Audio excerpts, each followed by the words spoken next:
an expose of an organisation called Hope Not Hate.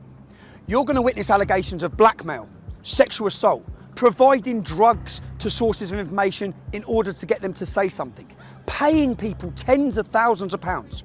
When you get your media reports or see on documentaries people speaking about us, you see a source of information. What I'm going to do is give evidence and show you how those sources are created. The BBC, Channel 4, they can't blackmail people, they can't offer money to people. In steps the dirty tricks brigade of the British establishment, Hope Not Hate. They come in, they take a source, they approach people, everyone they approach around you. They offer money, they offer drugs, whatever it takes in order to get them to say what they say. When they say what they want them to say, or they lie, these guys publish it to the world. The problem is that they're taken as reliable sources because Hope Not Hate's reputation carries weight. They're in with your politicians, they're supported by all the political parties. By the end of this documentary, you're going to question every source of information that you see from this point on. In this documentary, you're going to hear a lot about Hope Not Hate. It's important you understand who they are. Hope Not Hate is a so-called anti-fascist organisation who formed in 2004. They formed from a group and a magazine called Searchlight. Nick Lowles, who now leads Hope Not Hate, was a lead member of Searchlight. In 1984, Searchlight worked alongside Panorama to fraudulently edit footage which they were prosecuted or taken to court and sued for. They paid £1 million damages to Conservative MPs who they wrongfully edited footage to link them with far-right extremist groups. Hope Not Hate brand themselves as an anti-fascist organisation. They're there to tackle fascism. In reality, they label, slander and attack anyone who speaks out against open borders or against Islam. The worrying thing is they have a lot of influence. For example, all media outlets across the UK, across the world, take what they say as credible and they work hand in hand with them. From CNN, The Guardian, Huffington Post, The Independent, Sky News, Newsnight, Panorama, The Metro, The Sunday Times. They even advise the UN. They advise counter-terrorism. Just last year, Hope Not Hate were identified in a Swedish military report on left-wing extremist violence.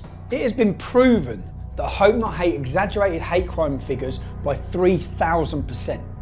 Nothing they said after that point should ever have been taken as credible, let alone taken by journalists without checking anything and spread around the world to demonise and slander people and organisations. They play a key role in pressurising social media giants, whether it be with petitions or requests from MPs that they're working alongside with to say who's promoting hate. Not who's promoting hate that would breach laws in this country, but who needs silencing with their opinion. They're now teaching your children in schools about fascism. If we take a quote from their original spin doctor, Dan Hodges, from his quote you'll understand the tactics they use in this documentary. It was a no-holds-barred, bare-knuckle PR.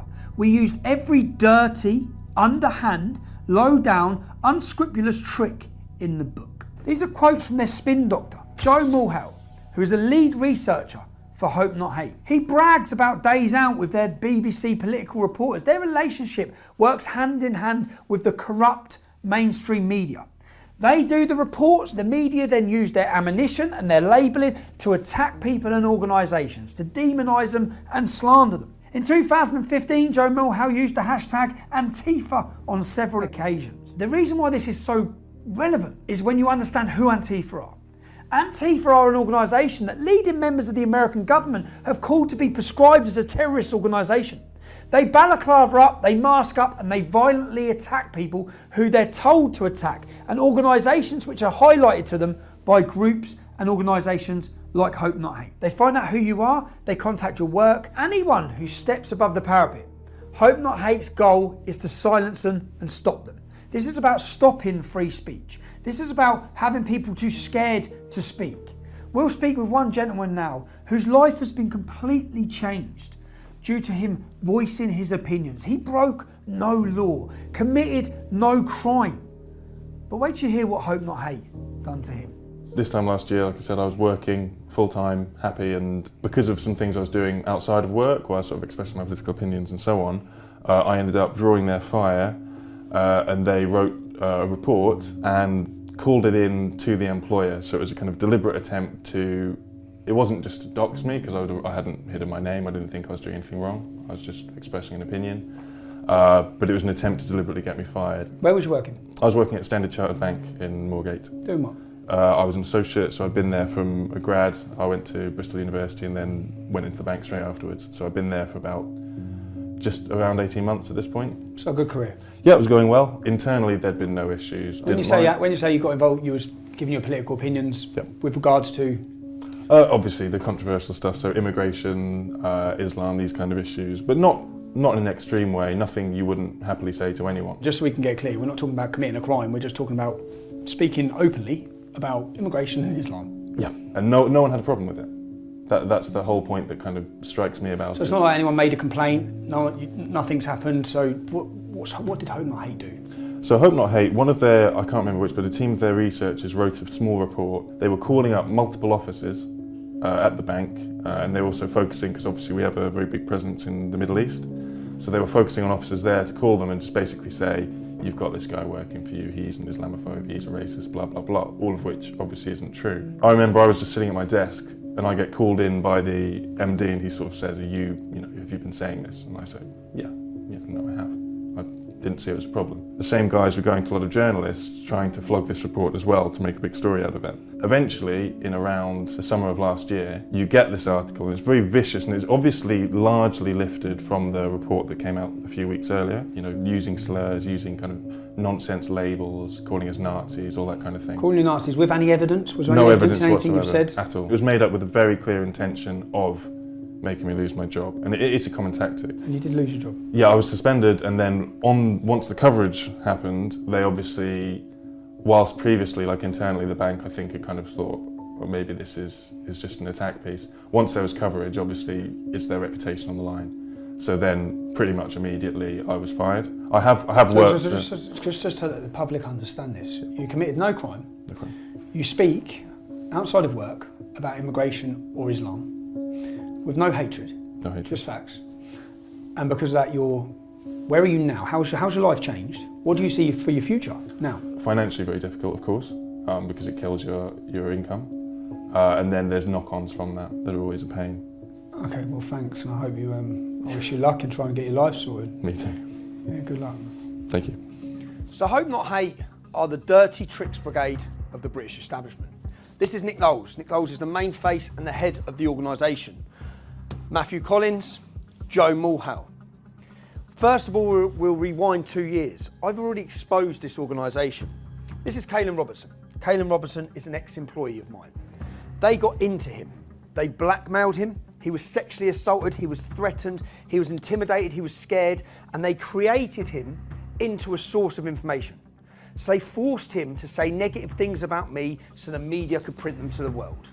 You're going to hear that story now. We were basically threatened with the most horrendous shit you can possibly imagine for 3 months, constantly, to do this. Constantly.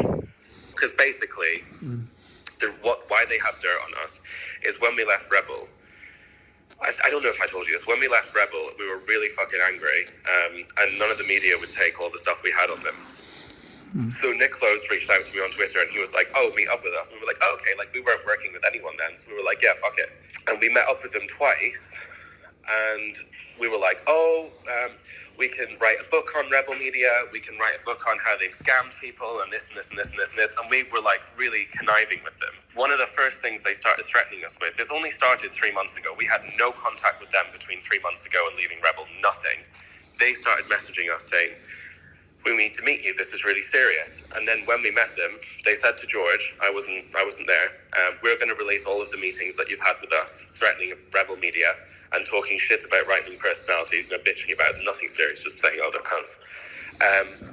And they're going to make you, and we're going to basically expose you. And also, we've got 6 signatures from the top trade unionist organisations in the country saying that they're going to come after you, and the government have opened a new department which we're advising on counter-terrorism, which are going to prosecute you for writing scripts which have incited the Darren Osborne terrorist attack. And it was like, they were basically like, you're going to fucking go to jail and you're going to get exposed for meeting with us if you don't work with us. This is what it all comes down to, this panorama fucking thing. And Hope Not Hate were there, standing next to the BBC producers. When you went for the meeting with Panorama, who from Hope Not Hate was there? Nick, Joe, John Sweeney, and the producer. So, like, Hope Not Hate were like fucking terrifying, and they like did, you know, they blackmailed us. They felt like Joe fucking used the whole thing to try and get into Kaylin's pants. This is how bad it really was. When we pulled up in London, this was the day I dropped off the suitcase to you, right? That I went straight off from there, I can't remember where it was, to go and do this interview with them. They hired out this big car park warehouse thing. They had a little chair in the middle of it. I walked into this room, sat down. It was a cameraman, it was the head producer, it was Nick, and it was Joe. And then I started getting really nervous because she was saying, how much money, name numbers, name figures. And I was like, well, it was enough to pay for us to make videos, and all the money was spent on kit. And I was just saying vague shit. And then Joe said, can we stop the interview, please? And then I was like, okay. And then Nick went, can you come with us, Kaylin? And then Nick and Joe took me to the other side of the warehouse and said, Kaylin, you really need to give them more information than this. You really need to open up a little bit more, because this is really not useful to them. They're probably not even going to use this. You need to go into specifics. You need to go into numbers. You need to at least show them something. Were they threatening you at you? Breather, have a cigarette, and we'll come back to it. Were they threatening you then? Okay. I had a cigarette, and I went back and I sat down, and I still couldn't really do it, and it was really bad. Like, I was like shaking the whole time. That's when we told Panorama that we didn't feel that it was safe, that it was not okay, and that we were basically threatened. Bit of a strange one here, yeah? It's been a minute. I know, sorry man, I know it's 4 o'clock in the morning here, but I've just got off the phone to Kaylin for an hour, yeah? How much have they told you about Hope Not Hate? Not much. Why? You're aware they've been meeting with them regularly? I've met Joe too before. Yeah, I know that Kaylin and George have met with them before. Continually met with them? When you was doing your Borderless documentary, Hope Not Hate flew out to Italy to meet them? I don't know what they were talking about, but for the most part, like, I think they're just afraid of them. From what I've been told, it's like they're like, oh, they're kind of blackmailing us, like, hang out with us, or else we're going to get you guys arrested or whatever. So they've just met with them. So hold on a second. I work for Panorama. Were Hope Not Hate present in that interview? Were Hope Not Hate present in an interview with Kaylin Robertson? I work for Panorama, and we are doing a film about you. Are you aware of And blackmail? Are you aware of Joe? Look at me. Yes. I'm a reporter, and I'm asking you a question. Okay. Right. I get the point. Are you aware? Are you aware? I don't Let me ask you one question about that. Okay. Then we can start. Are you aware of indecent images sent by someone from Hope Not Hate to Kaylin Robertson? I'm aware of the allegation. You are aware. I'm aware of an allegation, and I do not think it credible or serious. If I'm wrong, you can put that information out there. If somebody has been blackmailed, threatened, intimidated by an organisation that is steering your documentary. It's not serious. Okay, can we hear the next one? Play the next bit.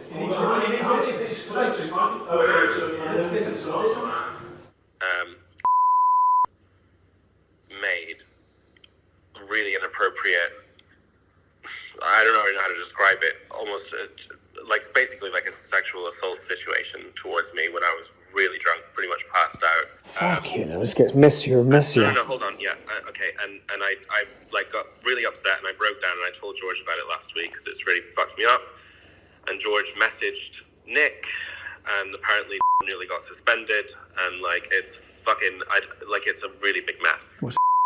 I'll come to Milan to see you. Who'd he come with? Nick. He come with Nick, so Nick was with him. Yeah. And what did he do when you was drunk? Nick wasn't there at that moment. Nick had gone home. So we were filming with Laura, and then they said, you've got to meet us. So we flew to Spain via Milan, met them in Milan, literally just had a coffee with them, where they basically just carried on threatening us, and said, you've got to do Sky or one mainstream media thing. And then I went back to London to drop something off and to go then to Spain. So Kaylin was left in Milan for one night. Nick left that night as well, I think. Yeah, Nick left. And then this is when this thing happened. Kaylin said that he was basically really wasted, that he thinks let himself into Kaylin's room. And basically, Kaylin kind of woke up and was half naked, trying to do stuff with him, and then Kaylin said no, and was like, oh, you don't have to tell anyone, blah blah blah blah blah. Kaylin's really fucked up about it. So this was 3 months ago, or 2 months ago, and Kaylin only told me about it last week. So I messaged Nick saying we need to talk. What the fuck is going on?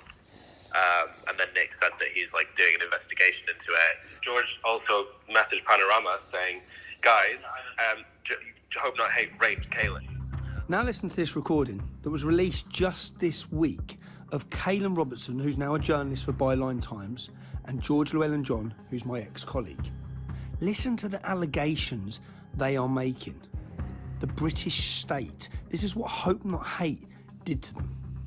They're all gearing up to say, if we take down those boys, then the Tommy Robinson situation never happening again. Joe said there was a meeting that took place recently where they had 3 files on the table, and it was Tommy Robinson, Kaylin Robertson, and George. Everything we've ever done, our birth records, every hospital visit we've ever been to, every psychiatric, every au pair we've ever had, everything you can possibly imagine. Shit from when I was like 10 years old from another country. And they had all these files, and they were like, the hammer has to fall on one of these people, and who allowed this to happen? It's like they're literally sitting there with the files and a hammer going. Yeah, like, that's how fucking serious it is. And I'm not to a point where if we carried on with Tommy, say he didn't go to prison and we carried on with him for another 3 months, we would probably be in prison by Christmas. This organisation's job is to create sources of information. They don't go as journalists and find a source and interview them normally. They create a source, as you've seen through blackmail. But it's not just Kaylin. We will prove to you, source after source after source, against different individuals, not just myself, have been created. Once they create their source and their source pumps the lie that they want them to tell, the mainstream media are waiting. They then take that story and they pump it to you, the British public. You don't know what's gone on behind the scenes. You literally get the newspaper or the news article or the documentary. They work with Panorama, they work with Dispatches, they work with everyone. Let's listen to what Joe Mulhall had to say when I asked about his involvement and his presence during the filming of Panorama against myself. Hello? Hi Joe, it's Tommy Robinson. Oh, hi there, how's it going? Yeah, not bad. Obviously you're aware I have a documentary coming out on Saturday. I'd just like to ask you a couple of questions quickly about your involvement. Bear with me. I'm not going to be able to do it over the phone, I'm afraid. I'm not going to I'd have to speak to colleagues before I can do anything, I'm afraid. So you can't just answer why you were you present during an interview with Kaylin Robertson and Panorama? I'm not going to be able to talk about anything on the phone. Why not? I'm afraid. Why not? Well, you can't just ring someone up. If you want to speak to me, you can drop me an email and we But can. this is just your opportunity to counter what's being said. I'm not going to answer any questions over the phone, although I don't see what's the issue there is, even if I was. Really. So were you and Nick Knowles present during an interview with Kaylin Robertson and Panorama? I've said everything I'm going to say to you, Tommy. I'm not going to answer any questions like that. If you want Just to a yes or no. It's just it's a simple yes or no. Simply, look, Tommy, we're wasting time here. Okay. Now listen to what happened when I approached the producers of Panorama to ask them the simple question: were Hope Not Hate steering your documentary? Okay, well you're in trouble as well. You're all in trouble. You're all in trouble. We invited you for an interview today. Yep. You haven't given us an interview. No, I haven't. I've exposed you, okay? You were trying to destroy my life. You have been contacting people. Why were Hope Not Hate present? Why were the leaders of a far-left George Soros-funded organisation, why were they present during the interview of a person which you were goading to give bad information about me? Why were they present? Tell me. If this is a Panorama documentary, why were Hope Not Hate present? This is an ongoing documentary. This is an establishment attack on me, and you're part of it. And you've been exposed to the world tonight. This is Jim Dawson. Many, including the media, say that he is the brains behind many organisations who are labelled as far right. He's a money raiser. He does the work in the background. I was invited to a meeting with Jim in 2015. Literally hours after the meeting ended, these headlines were pumped around the world. Literally within hours of that meeting, Jim Dawson, who openly admits this, had contacted Nick Knowles. He'd give them the story, and they were pumping this story around the world. So I've been very aware since 2015 that Jim Dawson, so-called patriot from Northern Ireland, is in bed with Hope Not Hate. Okay? So when I see Jada Franson, who was Paul Golding's partner in Britain First, both of them were put in prison for their activism. They went to a paedophile's house who is now convicted and got 20 years in jail, and they questioned him when they knocked on the door. They both got custodial sentences. Jada comes out of jail and literally straight away teams up with Jim Dawson. That was concern bells for me because I know Jim Dawson is in bed with Hope Not Hate. Literally within 2 months of her coming out of jail, I saw a Panorama documentary in Northern Ireland with Jada Franson on it. Listen to what she says. We've spoken to a number of ex-members of Britain First. They also said there were times when they would go out and Paul would lock you in the house until they came back. Is that true? Yeah. This was my normality. This was my day-to-day existence, was just complete control, I guess, or being controlled, I guess. It was like I just accepted that was what he was going to do, that I couldn't, if they went out and he'd lock me in the house. Now you have to understand what was happening at this time in Northern Ireland. Britain First were making inroads. They were the only political organisation who were taking to the streets, getting people out on the streets and raising awareness of the Islamification and what the problems that come with Islam. They're the only party talking about it. And for that, they must be silenced. In step, Hope Not Hate. Now we know that in 1984, Searchlight, the organisation that then turned into Hope Not Hate, had to pay £1 million because of the stitch-up and hatchet job they were doing with Panorama against Conservative MPs. £1 million in 1984. We know, and I've proved to you, that just a couple of years ago, that Hope Not Hate were working with Panorama to stitch me up. So when I see a Panorama documentary with Jada Franson, whose right-hand man is in bed with Hope Not Hate, it rings alarm bells. I was also aware that Jada Franson was close associates with Johnny Mad Dog Adair. This is her in his house with her dog. They were close. This is who Johnny Mad Dog Adair is. Johnny Mad Dog Adair is living in exile in Scotland, looking to come out of retirement. No surrender! For 20 years, he directed more than 40 killings and hundreds of attempted murders as his notorious C Company terrorised the Catholics of Northern Ireland. Now, what has changed? Paul Golding and Jada Franson were inseparable. They were both leaders of Britain First. Everywhere he went, she went. She comes out of custody with 8 weeks. She's sitting on Panorama slamming Paul Golding. Now, straight away, my suspicions are, because I know they're always lurking in the background, especially with Panorama, and to see such a change overnight. Now, I know I linked with Johnny Mad Dog Adair. I managed to get his phone number, and I thought I'd put in a phone call and see what he knows. Let me just ring Johnny Adair. He's going to think, what? I've heard he was... Hello? Hello, Johnny? It's Tommy Robinson. Oh, wait, okay. How are you, Tommy? I'm all right, mate. I'm all right. This is good. No, thanks, buddy. Johnny, this is going to seem like a weird one, yeah? I'm looking at... I'm just querying. I heard that you was talking to Jim Dawson, yeah? The timeline is Jada Franson. There was a documentary, a Panorama documentary. Yeah, I remember. You remember it? Yes, and I'm going back 2 years, I don't know. Yes. But that was the last time I spoke to Jim Dawson, and to be honest, it was more sympathetically from my point of view, because Jada and Paul had their differences, but I mean, I respect for both of them, and I think that both of them done a great job, but their fallout was their fallout, and was none of my business. But I felt she's living back over in Northern Ireland, and I felt that the chips was down for her, and she hadn't 2D, and life was bad. And when I spoke to Dawson, I remember saying, look, I would want to give her a couple of pounds, like a donation.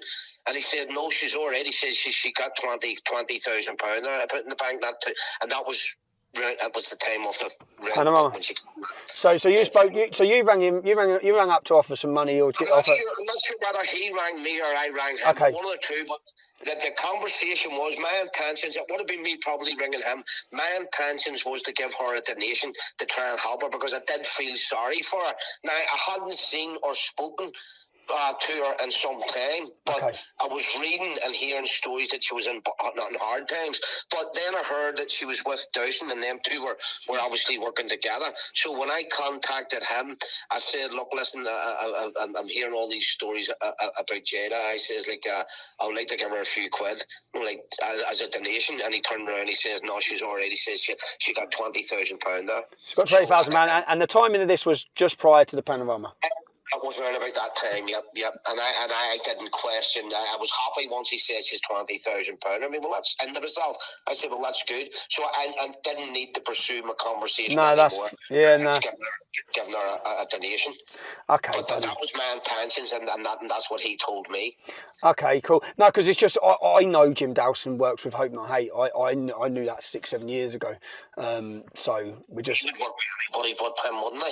Anyone that give him money. Yeah, so I'm just doing an investigation, and everywhere I'm looking, Hope Not Hate are there, involved with Panorama, involved with politicians, and there's money. In fact, £20,000 that you say is the same figure that I've got covert recordings was offered to another gentleman to lie. That's what he told me. Like, he told you. I'm no grapes to fucking quite fucking by saying that. It was an innocent conversation I had reference me wanting to give her a donation. Okay. And it was to get through him, because obviously I had no contact with her. I hadn't spoke to her since she had the fallout. I never had a fallout with her. No, I felt cool. Really sorry, me out hard, me out loyal. No, so did I, buddy. So did I, because I thought Jade had done some great... Until I knew she was with Dowson, and then I knew that's Hope Not Hate. I knew it. So there you have it. Out of jail, down on her luck, receives £20,000, not according to me, according to her friend Johnny Adair. Receives £20,000 and then is on Panorama documentary slamming Paul Golding. Let's have a look who else took part in that same Panorama documentary. It's a well-oiled machine. This was my day-to-day existence, was just complete. That's why most people now advertise through social media and not in the newspapers. Britain First is Paul Golding, and Paul Golding will flog and sell.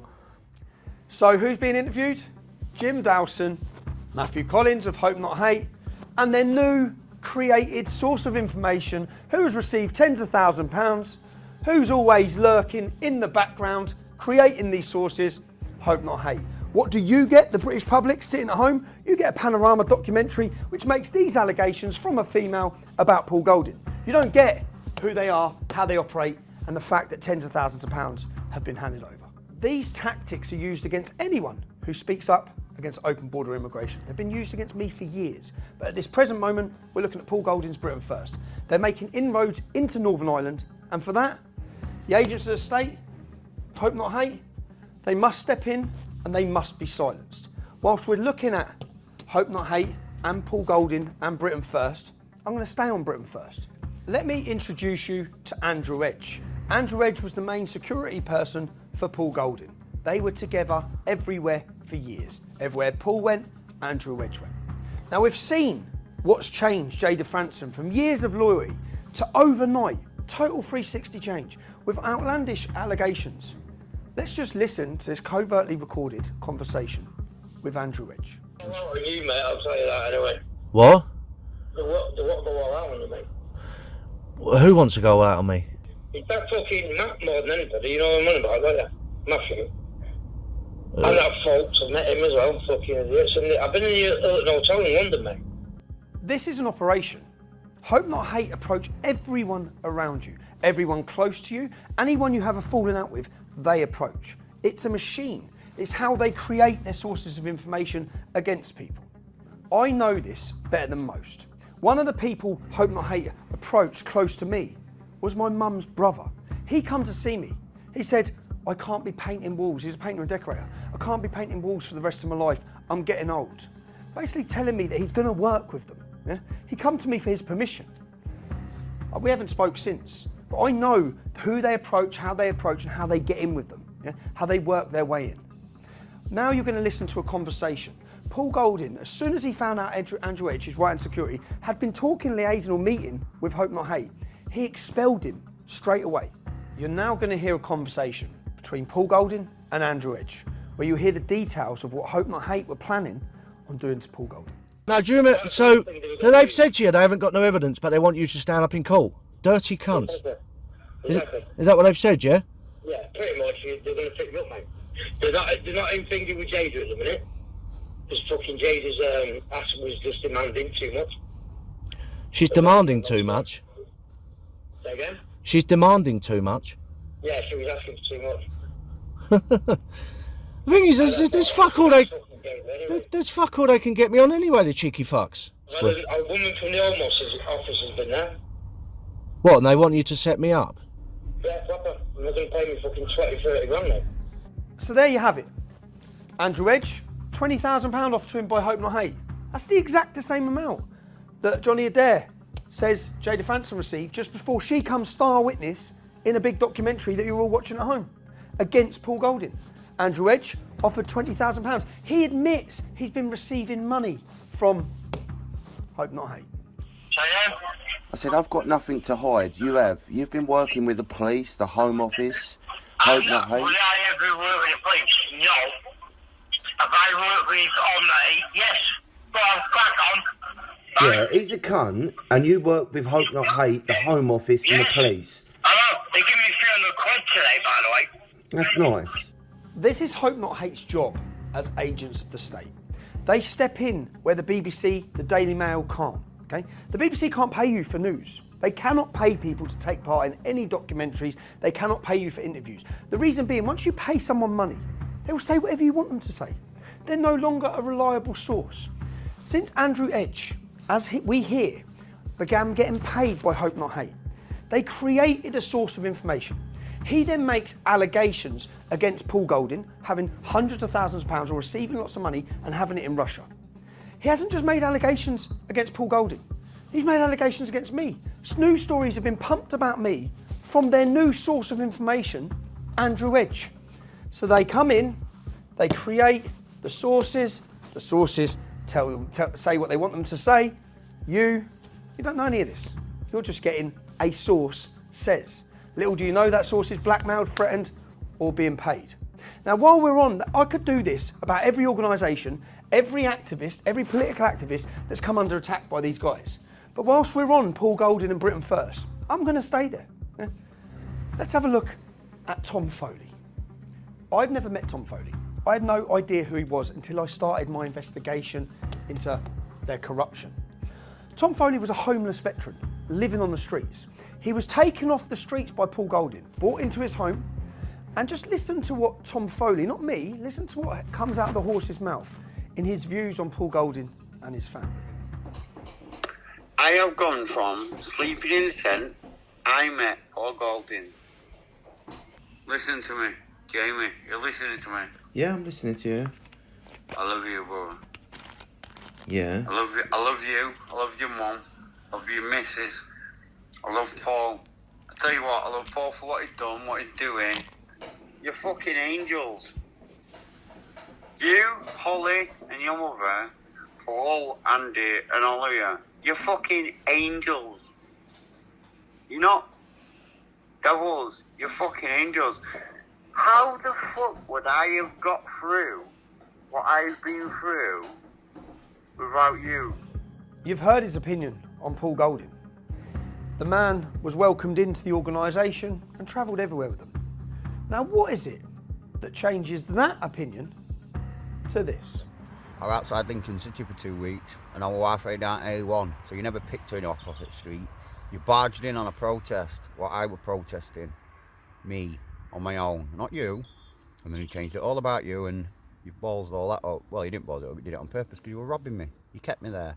Instead of going in like I was meant to, you kept me there so you could earn this.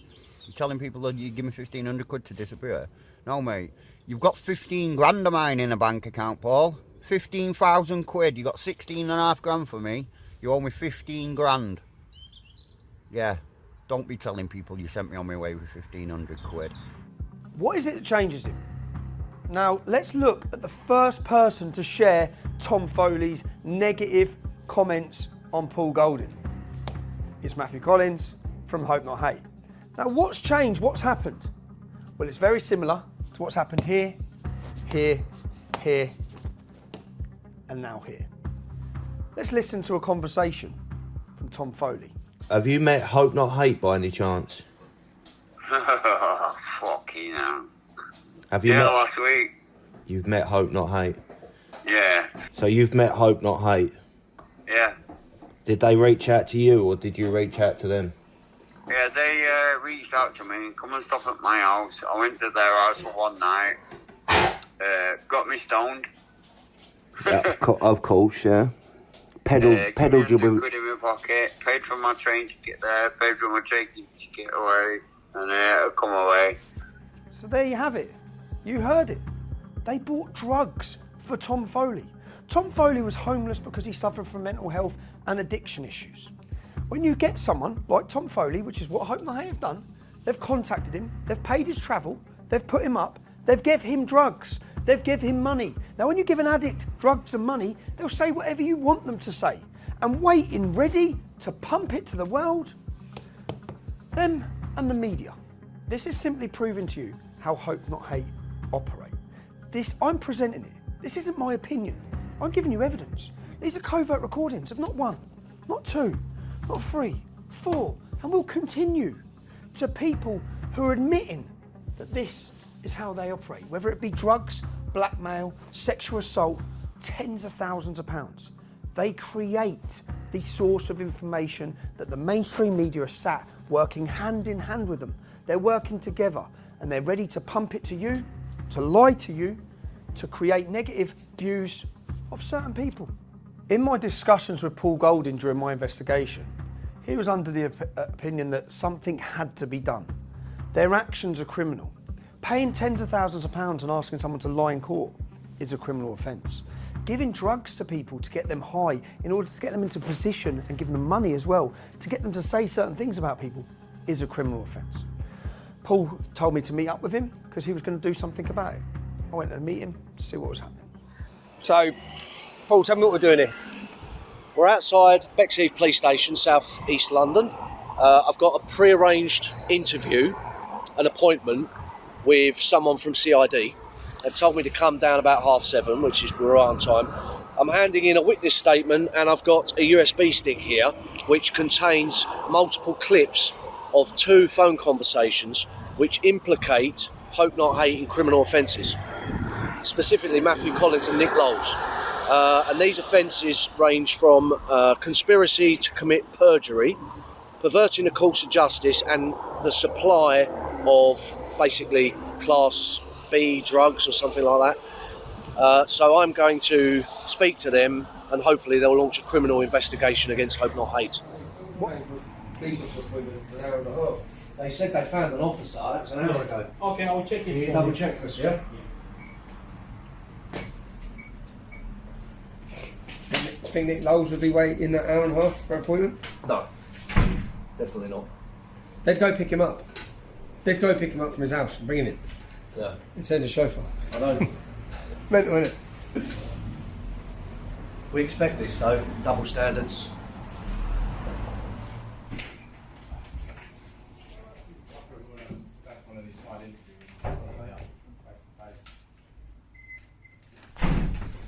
All sorted. Yeah? 100%. So, in a nutshell, that was in there quite a long time, wasn't Yeah, it was ages. So we went through my statement. We went through all of the audio clips. They said they're going to go and investigate the whole thing. They said they're going to speak to Andy Edge. Yeah. They said they're going to speak to Tom Foley. They said they're going to speak to Jada Franson. They all seem to be implicated in this. They all, whether it's drugs or perverting the course of justice or something like that, they said they're going to go away and speak to those people and say to them, look, you said this. Is this true? Because if it's true, it's a court case. If it's true, they... Why would they lie? Well, what exactly? Why would they lie? Why would they make up such elaborate things? You know? And all about the same organisation? Yeah, about the same 2 people, Matthew Collins and Nick Lowles, both mentioned by name on those audio recordings. And they said that the offences are perverting the course of justice, conspiracy to commit perjury and supply of drugs. It's all there. Yeah.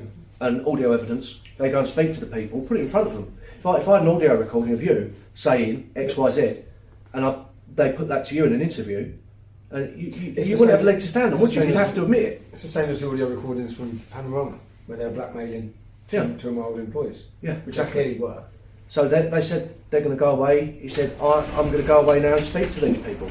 Okay. We're going to speak to them and we're going to interview them. They said they'd email me the crime reference number literally, by tonight. So they've opened a criminal investigation? They've opened a criminal investigation into Hope Not Hate, specifically Matthew Collins and Nick Lowles. Well, they need it. Yeah. They need it. Because in the past they've taken money, taxpayers' money, and they tout themselves as this squeaky clean, anti-racist group, but really they're involved in criminality. They're trying to stitch people up using illegal criminal means. Well, they're doing what... So I was going to go gym, but that's changed. Because last week we went with Paul Golding to report Hope Not Hate for some crimes. I know he's had a mad week and his family have had a mad week. But I just watched a video of Great Manchester Police coming to his house and telling him that his life's now in danger. And so is his partner's life in danger. So we're going to shoot straight up north. We're going to see Paul, see his family and find out what's been going on. Because it seems last week Hope Not Hate reported, and I know there's a lot gone on this week involving Hope Not Hate and the targeting of Paul's family. So we're going to go see what's going on. So, well, thanks for letting me in. No problem. I just want to ask you a few questions Yeah. about recent activities with regards to Hope Not Hate. I obviously went with your partner to London where he made an official complaint, a legal complaint to the police about their actions. Am I right that in the same week you had a visit from the police? Yeah, it was just around 5 or 6 days later. I got a knock on the door and it was Greater Manchester Police's safeguarding unit. And as soon as you hear safeguarding unit, you know something's up. So I allowed them in and they spoke to Paul and myself in the living room and they said, there's been a credible death threat to you, so we need to take precautions. We need you to know, we'll get the fire unit out. Right, what it is, like I say, I work in a safeguarding unit and we deal with things along the lines of threats to life. Yes. Okay? We've received some information that there's a risk to yourself. Okay? Okay. My DI has had a look at this and he has deemed that this risk is quite significant. So he's asked me to come round and issue you with a threat to life warning notice. Okay. As you can see here, I've got, a safety guide that Greater Manchester Fire and Rescue Service gave me because our lives were in, danger. So they believe, when they say in danger, they're giving you a Yeah. fire safety, they believe that someone's going to possibly, or they're telling you someone's going to firebomb your house. Well, that's what what this they is telling. said, yeah. When the firemen came round, they said, you're at real risk of petrol bombs coming through your door. They told us to lock up our wheelie bins outside with chains. You don't get them near the house. Yeah, so they don't come get them near the house because the flames go Yeah. straight up. They put a letterbox guard on the front door. They checked all the fire alarms and they had a lengthy discussion with me about what to do in case of, a fire. So how long have you lived here? 6 years. 6 years. Your partner's been involved in politics for longer than that. Yeah, of course. He's had some high moments as well, Yeah. all in the media, high opposition to him at times. Of course. Have you ever had any threat at this house? Never. So all of those key moments of Paul's career or Paul's life, you've never had any trouble here? Only when it related to Hope Not Hate around 18 months ago. There's been 2 incidents here and both have related to Hope Not Hate, and who they've funded. Addy, you're full of shit. Are you listening? I'm going to kill your brother. Okay. And then, so they come round. What's that? You've got a child that lives here? Yes, I've got a young son that lives How there. old's your son? He's 13. So have you had to talk to him about this? Yeah, well, when this first happened, when we got the knock on the door on the Friday, I was advised by them to get my son out of the house just because there is an imminent threat. So I actually had to get my son to stay at a relative's house for a few days because of the threat, that we was under. So I had to explain everything to him because he didn't want to stay out that weekend. So unfortunately, I have to make him aware. Now, I've just walked in here. I've seen cameras everywhere. Yeah. I've seen a letterbox so no one can put nothing through the letterbox. What's that feel like in your home? Well, it doesn't feel good because this should be my sanctuary. This should be my safe place. When most people go home, they lock the door and they're safe. Whereas I don't know who's going to turn up. I don't know whether I've got a scorned neighbour because of Hope Not Hate or Islamist or anyone that's going to turn up, and attack this house. So the police come and visit. Yeah. And then 24 hours later. Yeah.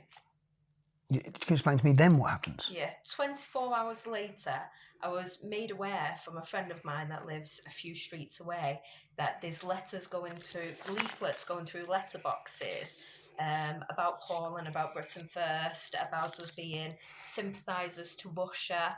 And I found out that from my friend, but then I spoke to neighbours, I spoke to several people on the estate, and everyone had got one. Everyone. And I'm right, because I saw online Paul went and found the men delivering the leaflets. Yes, well, we was out that day anyway, and Paul just happened to stumble across them and approach them. And as usual, they had nothing to say. They happened to put out these leaflets that put my family in danger, my son in danger. Yeah, And the man actually delivering them on camera has been recognised as an employee of Plug Night. Yeah, of course. And let me just, in this leaflet that's gone out, it says that your partner has hidden money in Russia to avoid paying tax. It's just not true.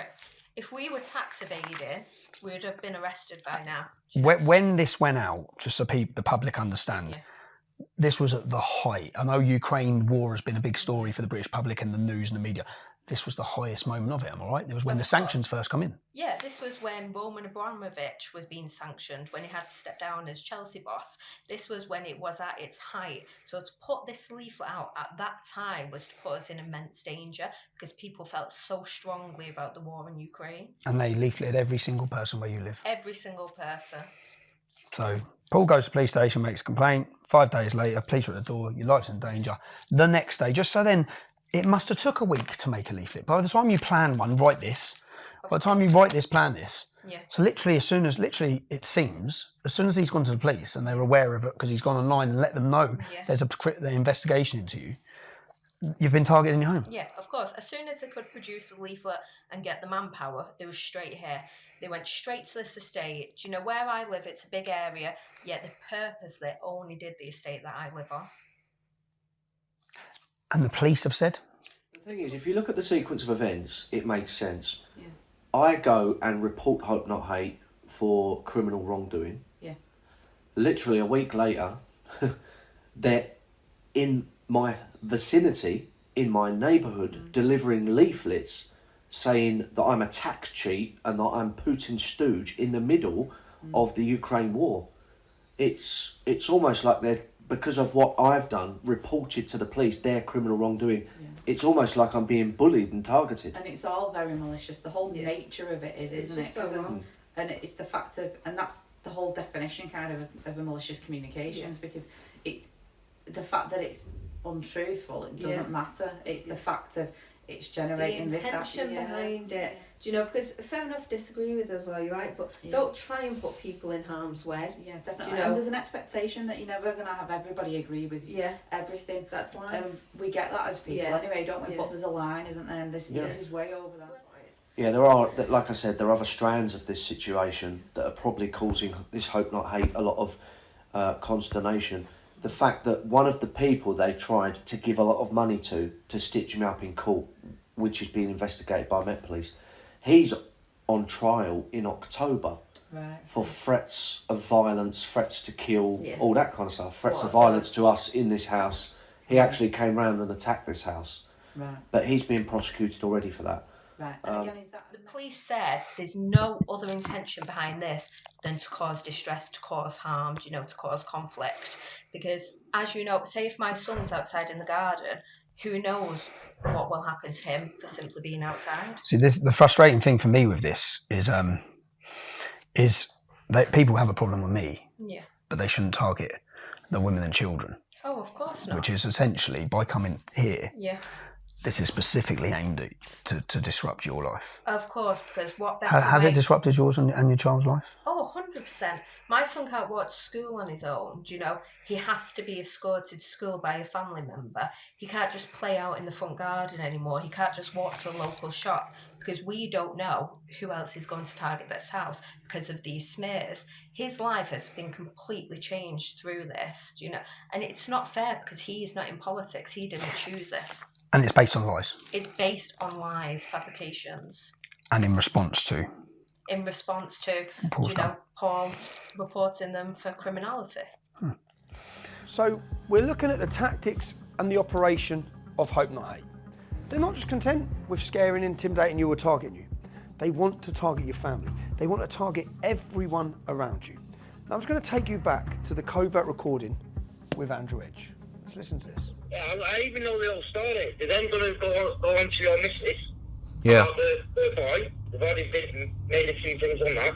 Because of then fucking threatening her, blah, blah, take the kid off her and all that, so she doesn't carry on being first. As you've heard, there he makes it very clear of Hope Not Hate's intention. Their intention is to use social services as a weapon against Ashley to get to Paul. Yeah. In there he talks about Hope Not Hate discussing you and social services. Yeah.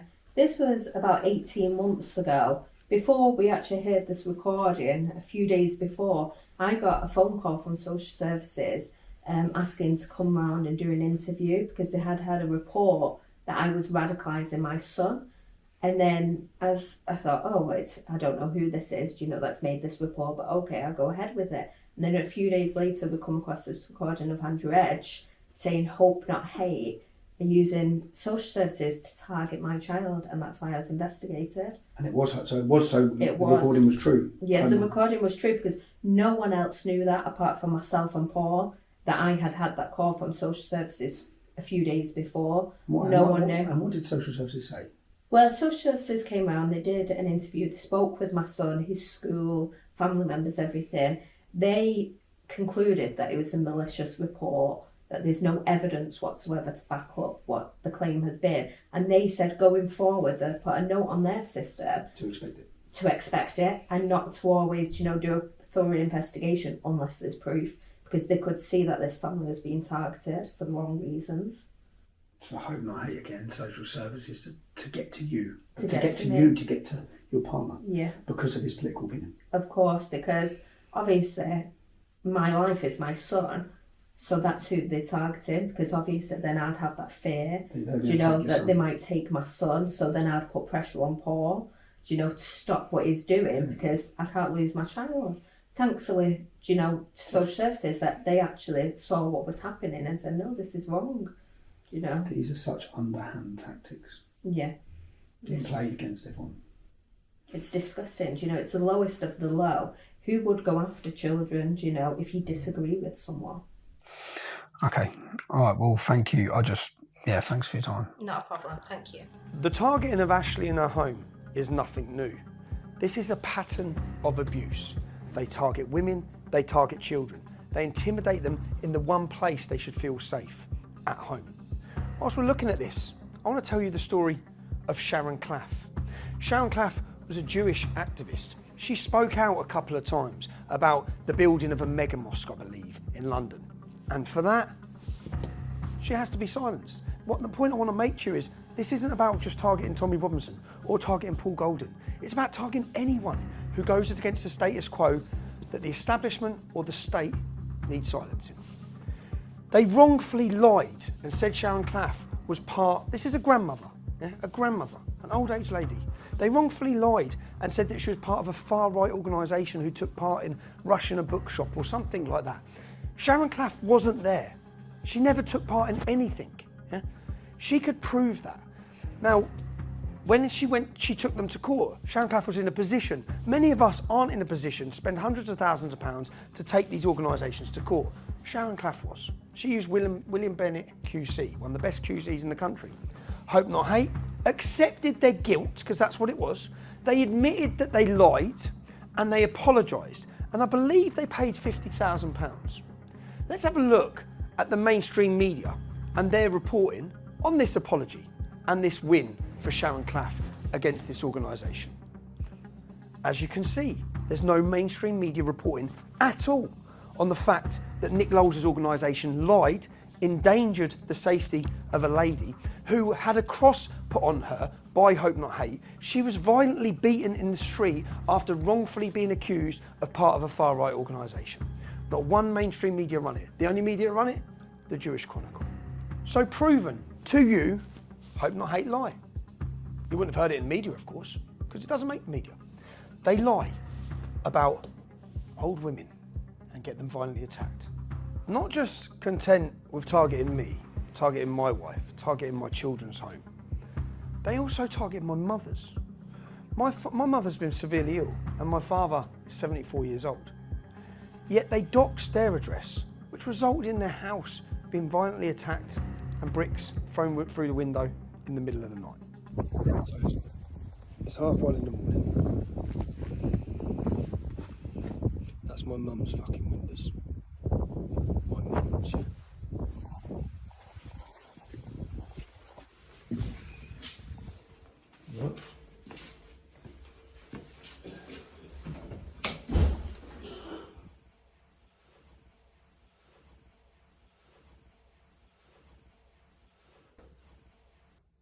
as my address.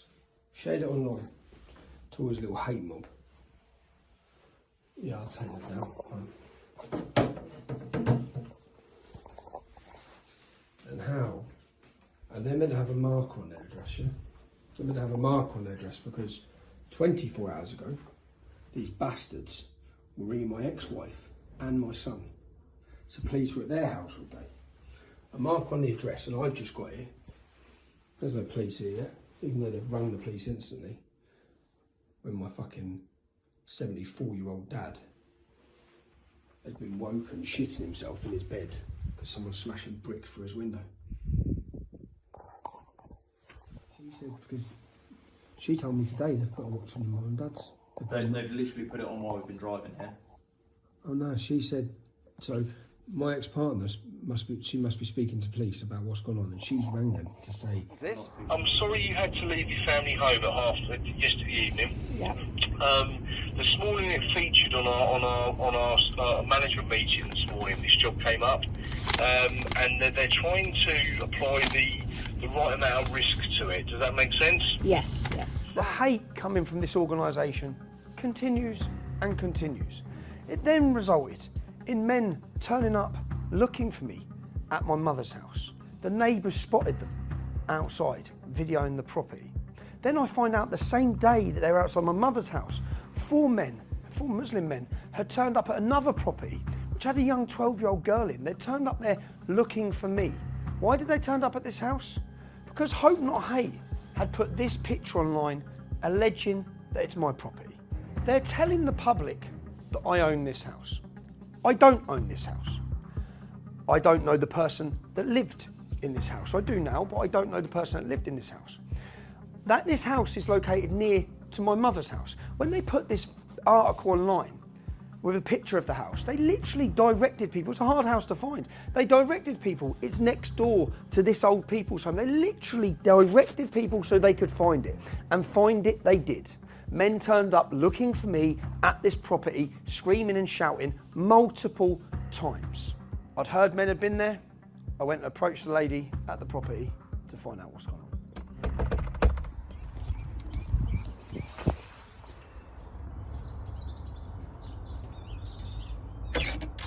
Hi, are you alright? Yeah, morning. I'm just chasing up what happened yesterday. Yeah, well, I was out. Daughter rang me crying. Car was on the drive. Asians were walking around the house. She was upstairs. Told her to stay on the phone to me. I was coming straight back. She was crying. I told her to go and take a picture of the car. She didn't want to take a picture. She didn't want to go anywhere near it. She's got a good picture. She did, only because she could hear them walking around the back because of the gravel. She knew they were at the back. She ran to the front of the house, took the picture and went back into her room, hiding under a quilt. How old's your daughter? 12. And you've rang the police just because they went to my mum's house yesterday as well, yeah? They was at my mum's house. It's a joke. I've got video of them, so I'm going to find out who they are today. Right. I'll know who they are today. But you had an incident last week as well. Yeah, 2 weeks ago. It was a Saturday night. The car pulled up. Thought it was my boy coming to see me. Got the door and 4 Asians in the car. Asked me, "Where's Tommy? Where is he? Where's Tommy?" Told him, "I don't know who Tommy is. I live on my own with my kids." This is when we got in contact. This is when I got in contact. And you reported that to the police? Reported it to the police. The police came round, told me to make sure the doors were locked, asked why it had started happening, and I said it was to do with Black Hope Not Hate. Put it up on the internet. So how long have you lived here? Over a year now. Have you ever had a problem here? So the problem started a few weeks ago? A few weeks ago, about 3 days, 2 days after the Hope Not Hate put it on the internet. About you apparently opening this house. This is my house. No, it's not your house. No, but they said this is my house. They said it was your house, yeah. So I looked, there's a picture of a van on the drive. Yeah. And someone's put racist cunt. Yeah. I've got lots of things where I'm looking. Yeah. That was my dad's van. My lad's friend's van. Okay. So with his number plate on it. You live here? I live here. With your daughter? Yeah. She's how old again, sorry? She's 12. How is she? Scared. She won't stay here on her own now. I've got to now drop over to my daughter's all the way in Dunstable before I can go to work today. Because I can't, she won't stay here. She won't stay here on her own anymore. How are you? Just shitting myself, I'm not going to lie. I don't want people coming down the drive. What do you... I know, I'm not trying to... I'm going to come. I'm going. I'll get today cameras. I'm meeting some lads. Well, the police have said that they're going to secure the property for me to make sure that I keep the gate locked. When did they say that? Yesterday when they rode Okay, back. they're going to because they come to my mum's last night and they left and they just left.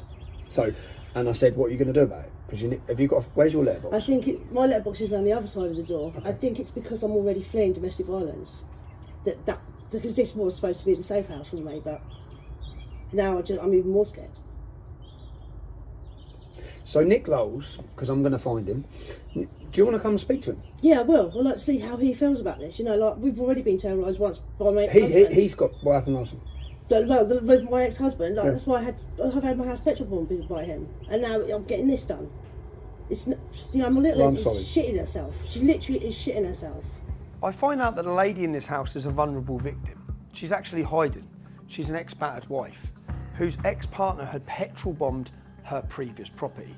I then find out that her relative had contacted Nick Lowles the very next day after the picture was put online, when she became fearful. Contacted Nick Lowles to tell him it wasn't my house. Did he right his wrong? Did he delete the picture? Did he apologise? No, he didn't. Because she's collateral damage. Just as Sharon Claff's collateral damage, just as Ashley's collateral damage. All these people are collateral damage as long as they get to put pressure on the intended victim, on the intended target, which is myself. Now, did this lady in the house have tens of thousands of pounds to take him to court to get her apology? No. If she did, he might have been forced to apologise for his wrongdoing, like he was last time. Now we're seeing multiple women scared in their homes. All the women with children, terrified, targeted, in fear. No one should feel fear in their home, least of all young children. That is what this organisation has been doing. They put a picture of the bedrooms my children sleep in. When they put a picture of my ex-partner's property online, they also put a layout showing the entire layout of the house. So if anyone wants to break in to hurt people, they showed them where the bedrooms are, where the stairs are, where the exits are, where the doors are. Why would they do that? They have targeted my family. Now the difference is, I know where they all live. I know every detail about them. I'm not doxing their addresses because I understand they have innocent wives, innocent children in their homes who I very much doubt are even aware of the dangers they're putting many families in. Now the targeting of my children and the photographs of their home when they know I don't live there, telling everyone that I do, telling everyone it's my house, when they know full well, these are the sorts of threats that I receive on a regular basis. Oh, you know you're your fucking kids, are you? You're the fucking lady. You take your fucking kids, yeah? I'll tell you that, I promise you that. I'm gonna drop your kids on the list then, alright? So how you fucking feel, you motherfucker. Okay? But if you're playing, I hope you're recording this and playing. Keep on playing and keep guessing who this cunt is. Alright? Because I'm gonna stab your kids. Watch what I fucking do to you, you know, fucking white bastard. You little pork-eating cunt, you fucking watch me. What sort of person listens to those threats? Listens to the intention of Pakistani rape gangs wanting to rape my children? What sort of person attempts to direct them and locate where the family live? They know I don't live there, yet they run an entire article saying it's my home. It's not my home, it's my ex-wife's home. But they're trying to put pressure on me and using my children in the process. Due to the fact now, it's not me in danger, it's not just my children in danger. There's lots of innocent people and this innocent woman and her daughter who are now in danger. I made sure I had to locate where Nick Lowles was. I located where he was. I located his wife. I located his family. I would never stoop so low as to give any bit of information that could lead people to that innocent mother and her son's address. Yeah, and obviously this was linked. This was a day before my mother's house was smashed up. I know this is linked to their like if you're making the arrest, and the link will be this person making these phone calls linked to their jihadist lawyers. I know it's 2 months on. I'm thinking, well, if I had phoned someone trying to pervert the course of justice and threats were made because my ex-wife was terrified, my children were terrified. Of course. I just can't understand why there hasn't been an arrest. Well, I mean, I found out who owned the phone the day I left. Okay. So, obviously I was quite pleased because I wanted to see that through and get those results, because at the moment we just had a number. On a Friday afternoon, I received an email from a journalist who's running a story about me with lots of allegations, criminal allegations. Her source of information? Caelan Robertson. Caelan Robertson, who's on camera, who's on tape that you've heard, being blackmailed, sexually abused by these guys in order to create and lie about me. So the man who's paid to lie, who's forced to lie, is then telling stories about me. The mainstream media are ready to pump them to you, the British public. Concerning for me, concerning that my children would read this, she contacts me on a Friday afternoon, gives me till Monday morning at 10 a.m. to answer her allegations. Now what I do with everything is I wanted a video camera to record me giving her proof that this is not a reliable source, that she should not be running this story about me to the British public, because she is fully aware her source has been co-opted, her source has been forced. So I went calmly to her property. Read the headline of what the media told you happened. Now watch the video of what actually happened when I knocked on her door. When I calmly knocked on her door to answer her allegations. On that evening, I was arrested for a breach of the peace. When I got to court, instantly it was kicked out because I didn't breach the peace. I didn't commit a crime. What they then done is the Metropolitan Police Force, who work with these guys, then worked hand in hand with the journalist to get a civil court case against me in order to give me a stalking ban for knocking on the door once. Journalists have terrorised me and my family for decades. I knocked on the door once, but you don't get told the full story. I'm here looking for a journalist for The Independent who continually prints lies about me. It's quite nice when you have security and concierge. This is the little bubbles that they live in. They can send other people to your houses, they can harass your families, highlight where you live, and then hide behind their intercom, which is exactly what... Oh, look, they've turned it off. Look, now they're ringing up the security downstairs, you see.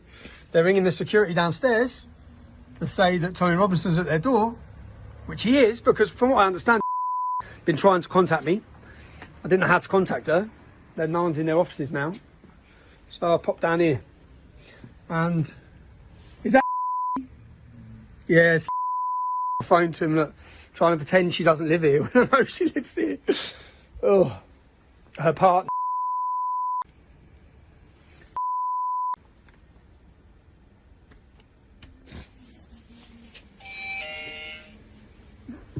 Come on.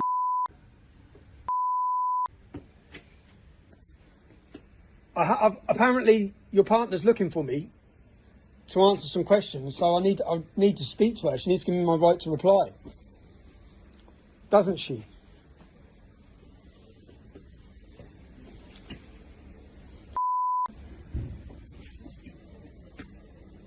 You can't go and print more lies about me without giving me a right to reply. Not when you know they're absolutely made up lies. You're using sources from that you know are lies, are fraudulent, and yet you obviously think it's okay to then write things that my children are going to read. I'm not even allowed to mention the journalist's name, or I'll end up in prison for knocking on her door once, as you've seen. Now, we now have a lady scared in her home due to the actions and the lies of this man and his organisation. I simply cannot go and approach him, but I think the best approach would be to his wife, because she's a mother with a child in her home, and she surely will see the wrong in what her husband is doing. So the lady is scared in her home. I decided that the best idea would be for her, rather than myself, would be for her to approach Nick Lowell's partner, to let her know what he's up to. People. I don't know what you're It's something like with the issue between Tommy Robinson and your partner, your husband. I'm not politically involved. I don't care about Tommy Robinson. I don't care about your husband. What I care about is my girl and myself. My life's now in danger because of this picture that's gone on the internet. Okay. The police are involved. I spoke to the police, and they've told me that the best thing is to try and speak to Nick. I've sent Nick an email, asked him could he take the picture down. Do you go to the school? No, my little my little girl doesn't go to this school at all. So I've sent Nick an email, you can confirm it with him, and I've asked him, please take it down. I've had no response. My domestic violence officer has already said that she's going to approach Nick as well, but I'm not getting any that route. So I'm just asking you as a mum, could you please ask him just to take the picture down for me and let him know that this is nothing to do with me. I've rented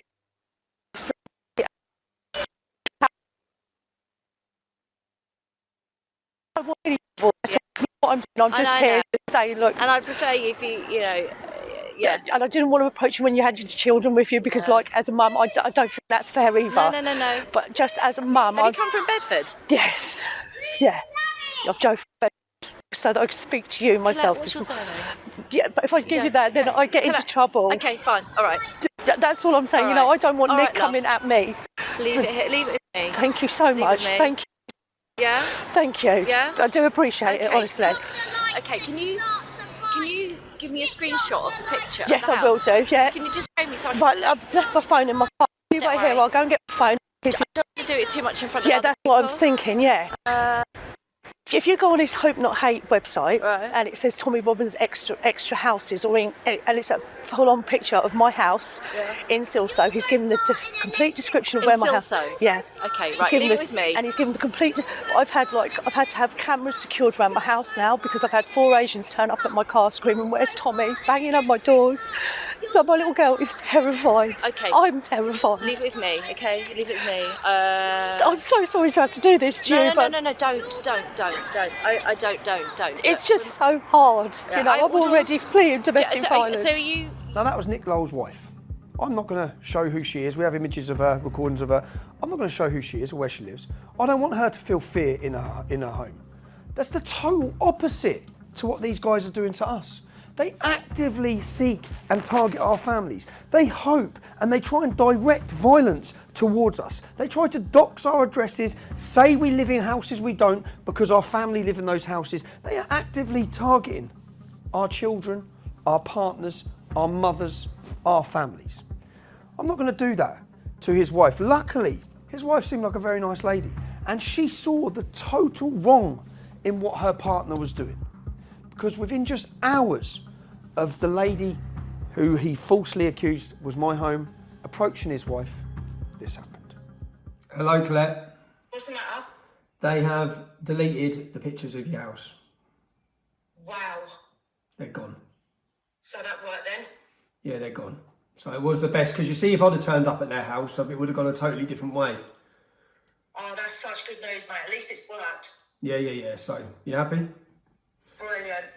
Well, Oh, that's good, mate. I hope now, I want to try and search the internet and see if there's anyone else that archived it and saved the pictures or the location, but the main point, of course, was obviously from them and they've erased it, so. Fantastic. All right. That's a excellent, honey. Cool. Thanks, mate. All right, hope you're all right. All right, Speak to you later. okay, bye-bye. Bye. Timing is important and you have to understand what's happened in a 1 week period. Men have turned up looking for me. I'm receiving phone call after phone call, death threats every day. Yeah? They've turned up at another lady's house, which you've heard, 4 of them looking for me again. I receive a threats, which has all been made online, so these guys have watched all of this. My family receive threats that people are going to kidnap and rape my daughters, they're going to drug them from school. What does this organisation do? That week, after hearing all of that, they give my address. Someone is hired to visit the family home where my ex-wife and children are in alone at 11 p.m. to shine a torch through their door. That's what they do that week. Listen to this. She's told you before, don't come to her fucking house. I didn't go to that house. You've been to her house before? Not that house. I've Not never. her house? I have never been to that house. But you've been to her house? Yeah, again. And you know I that's went, her I went house? to a house where they told me. Who's they? Right. Let me firstly look. Let me give you this. I promise you, I'm totally on the level. Well, on the level? Yeah. How are you going to feel when I come to your house at 11 o'clock at night? How's that feel? I promise you. Have you got kids in your house? No. Have you got kids in your house? They've grown up and gone. Is it alright for me to turn up at your house at 11 o'clock at night? No, it and would start be. start taking pictures of your house? It would be. I appreciate. So what are you that. taking No, pictures of my fucking kid's house for? Right. What they told me, yeah, the instruction was that's me. It's Mendes Legal Service. I'm a process serving company. Fallowfield Stevenage. Yeah, that's just the office. Right. What they said to me was I had to bring the papers out here to you. It's very important you got them. Yeah. I'm just a delivery boy. Yeah. They said if he's not there, leave him there. But if you leave, you see, what I'm meant to do with papers, I'm meant to make sure you get them to say, here you go, these are for you. This is who you are, yeah? I'm Mark, yeah. You're Mark Acosta. Yeah, I'm Mark Acosta. But if I can't get them to you, just to show that they were, I take a picture. You see, I took a picture of the papers. No, you didn't. No, you didn't. You took a picture of my children's home. No, if I could find my phone, I could show it to you. I've lost my bloody phone. I can show you. I just put the paper on the floor. I took a picture of it. That's all. That's what I have to do. I'm nothing to do with any of it. Who are you delivering for? Who's giving you this address? I've moved because you come to my last house. I told you he does not live with me. So leave me and my children alone. Right. Are you happy to talk in front of... Who's this from? These are solicitors. Brought the papers. I'm nothing to do with these solicitors. So who do you work for? I work for myself. I'm a processor. Basically, I'm a pro. You can use me if you've got someone you want to. Who sent you here? That's simple. Right, they did. The solicitors. Which solicitors? It's on the paperwork. I don't know. Right, but basically, they give me all the information. I'm not the postman, bringing a British gas bill. I don't know what it's about. I don't know how British Gas got your address. They just say, Mark. It's not my address. No, exactly, anything. But I'm just given that address. That's all I'm given, I promise you. I don't know why, when, who, and my job is to just make sure they get there. So you think it's normal come... No, I don't. So did they tell you to come at 11 o'clock at night? Yes. I've been out working all evening, and I said, I can't go, it's late. It's like, I would normally never go after about 9 o'clock.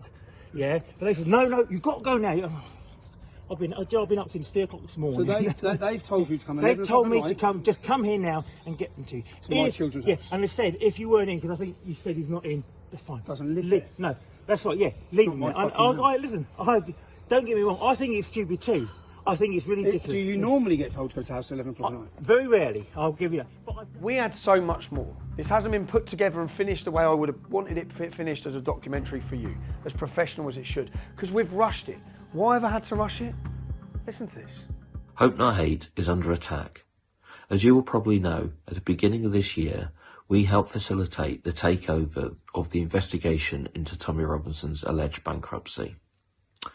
Last year, Tommy Robinson declared himself bankrupt in order to avoid paying hundreds of thousands of pounds in court fees and damages from a libel case that he lost against a Syrian refugee. As a consequence of our investigation, and as a consequence of our repeated exposés of his assets, he and his associates have gone on the attack against us. They have been watching our houses. They have been confronting us and family members out in the streets. They've gone to the police with all sorts of stupid and malicious stories against us. They have done all this in order to intimidate us, to harass us, and ultimately to silence us. But we will not be silenced. We will not be bullied, and we will not back down. We are asking you to support this crowdfunder so we have the tools and the assets to fight back. We need to increase security in our houses. We need to employ lawyers to take on Tommy Robinson and Paul Golding and their lies. And we need more money to carry on our investigations. We are all in on this now. We will not back down, and we will expose their wrongdoing. Please support us, and please support us in stopping them bullying and harassing us. In his appeal for security, he's raised over £50,000. He's under attack. He's under attack. Look at what you've seen. Look at the targeting of families in their homes. Who's under attack here? But he portrays himself, twists it full 360, portrays himself. He's got all the... under that link, politicians, journalists, they're all commenting, are you okay, Nick? Poor Nick. Poor Nick. This man. That's what's going on. So we've rushed this film because I am aware now that he is working with the Metropolitan Police Force to attempt to get an injunction, just like they managed to get with the previous journalist, an injunction to prevent me showing you any of this. So we've worked fast to get it out, to beat their injunction. When I produced my Panodrama documentary, which proved Nick Lowell's involvement with Hope Not Hate and with Caelan Robertson and with Panorama, the Panorama show was cancelled, John Sweeney lost his job, and the BBC got dirty hands. Since then, Nick Lowell continues to work with filmmakers, documentary makers and journalists, but he steps away. It's not in-house. So the BBC dispatches, they outsource it to independent film companies that then work with Nick Lowell. That's to prevent them getting the dirty hands that they got last time. But the ploy and the plots, they continue. Now, with his new book coming out, and with the media sitting, guaranteed waiting to run the headlines of their lies, I need to speak to Nick. I need to see how many more sources have been created for their lies. I also need to put these allegations to him from the evidence that you've heard. Last and final stop. Let's go speak to Nick Lowles. Nick, how many people have you paid? How many sources have you created to give false information? How many people have you paid to lie? You give drugs to Tom Foley. Drugs to Tom Foley. Why do you give drugs to Tom Foley? How many different people have you paid to lie? Why don't you stop and talk, Nick? You create sources of information. You create your source of information and then you use the media to run them and pump your lies. Why would you, Caelan Robertson, why was you blackmailing him? What was you doing travelling out to Italy to see him? What was you doing, Nick? You got no answer? Don't you have an answer? Should we talk about your crimes and your activities? Let's talk, come on, why not? Where are you walking to? I'm going to work. Going to work? You're going to create more sources? What about Danny Tomo's ex-missus? Why did you tell her he slept with an underage victim? Why did you lie to her? Why have you told her that? Why were you paying her sister money? Do you understand that when you pay someone, they're no longer a reliable source of information because they're being paid by you? Are you going to deny paying people? Are you going to deny creating sources, Nick? You're going to deny creating sources? Get around the front. How many people in your book have been paid to lie about me? How many sources have you created in your book with your money? Huh? Answer the question. You do realise that paying someone, they're not a reliable source once you've paid them, blackmailed them. What about Andrew Edge? You're going to deny you've met Andrew Edge? No, I'm not going to deny I met Andrew Edge. So you have met Andrew Edge? Are you going to deny you was meeting? It's pretty obvious we've met Andrew Edge. Are you going to deny you was meeting with? Have you paid Danny Tomo's Mrs. Sister? Have you given money to Danny Tomo's Mrs. Sister? Bearing in mind I have evidence you have. So? I have evidence you have. Really? Yeah. Okay, well, fine. Yeah, what about your source of information? So you're doing it again. You created Caelan Robertson, you created Andrew Edge, you created Tom Foley, you created Danny Tomo's Mrs. Sister. Well, no, it's not boring because you're destroying lives by creating you're creating false information. Says the drug dealer. Says the drug dealer? Yeah. Are you calling me a drug dealer? Yeah. Who have I done? Will you deny that you've been paying Danny Tomo's ex's sister to say things about him? Are you going to deny that? I'm not talking about anyone I might have Because you're not. to. Yeah, because you're not going to deny So it. are you, will you deny you paid? You contacted Jasmine Bishop. You told her that he slept with an underage victim. That's what you told her. You lied to her to get her on your side. You got her angry. You got her angry, so she would say things. I didn't need to lie to her at all. Did you? Did you say to her that he slept with an underage girl? Did you say to her that Danny Tomo slept with an underage victim? Find out in my book. You'll find out what my allegations are in my book. Allegations are only that because you pay people. No. As we found out, you've been paying people. When you pay someone, you can't run a source in your book making allegations when you're paying them to say it. That doesn't work like that. It's not a reliable source of information. Find out what my book says. No, because your book is full of created sources that you've created with money, blackmail, drugs. One more question. Father to father, do you think it's fair that you put a picture of my children's home online when you know people want to kill them and rape them? No one's identified that home. No, you put a picture of my children's home online. You have. Yeah? And you doorstepped my partner. No, I didn't doorstep your partner. Your people did. No, not my people. Really? A woman who was scared in her home doorstepped your partner because you put a picture of her home online and then turned up there looking for me, which you're aware of because she contacted you multiple times. You didn't take her house down. Why did you take it down once your wife told you to take it down?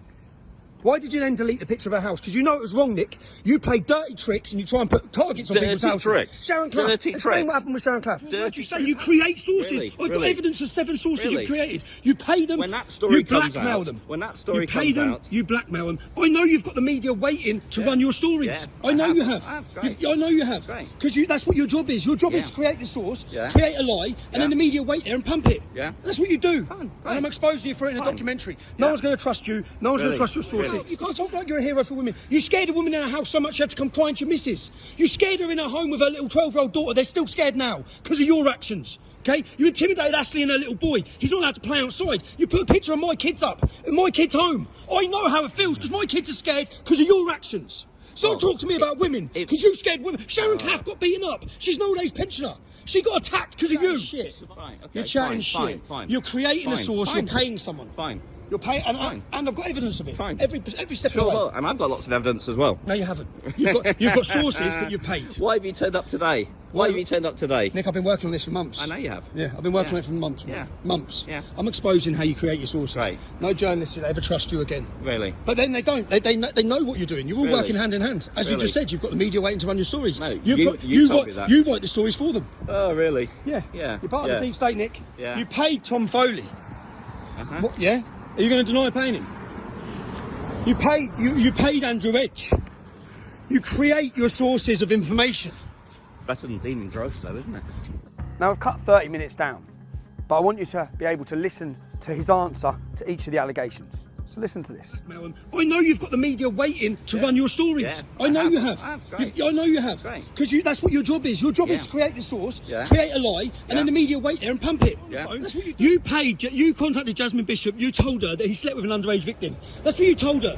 You lied to her to get her on your side. You got her angry. You got her angry, so she would say things. I didn't need to lie to her at all. Did you say to her that he slept with an underage girl? Did you say to her? Will you deny that you've been paying Danny Tomo's ex's sister to say things about him? Are you going to deny that? I'm not talking about anyone I might have Because you're not. Because you're not going to deny it. So are you? Will you deny you? Will you denying? deny? What about Andrew Edge? You're going to deny you've met Andrew Edge? No, I'm not going to deny I met Andrew Edge. So you have met Andrew Edge. Are you going to deny you was me? It's pretty obvious we've met Andrew Edge. Are you going to? You paid Tom Foley. What, yeah? Are you going to deny paying him? You paid Andrew Edge. You create your sources of information. Better than dealing drugs, though, isn't it? This is no longer about accusations from Tommy Robinson.